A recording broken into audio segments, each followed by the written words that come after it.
ಒಮ್ಮೆ ಬಿಸಿಲು ಮಣ್ಣಿನ ಊರಲ್ಲಿ ಒಂದು ಹಳೆಯ ಮನೆ ಇತ್ತು. ಯಾರು ಅದರಲ್ಲಿ ವಾಸಿಸಲು ಹೋಗಿದ್ರೂ ದಿನದೊಳಗೆ ಮನೆ ಖಾಲಿ ಆಗುತ್ತಿತ್ತು.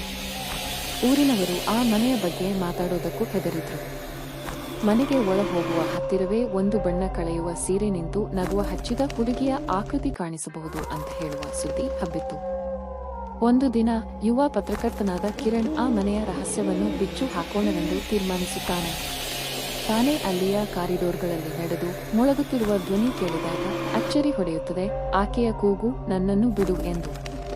ಕಿರಣ್ ಅವಳನ್ನು ಬಿಡಿಸಲು ಪ್ರಯತ್ನಿಸುತ್ತಾನೆ. ಆದರೆ ಪ್ರತಿ ಬಾರಿಗೆ ಮನೆ ಆತನನ್ನು ಒಳಗೆಳೆದು ಕಾಳಗೆಯಿಂದ ಆಸೆ ತೋರಿಸುತ್ತಿದೆ.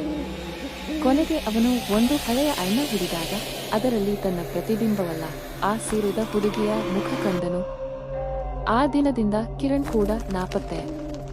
ಈಗ ಆ ಮನೆಯ ಮಜಲಿನಲ್ಲಿ ಹೊಸ ಆಕೃತಿ ಕಾಣಿಸುತ್ತದೆ.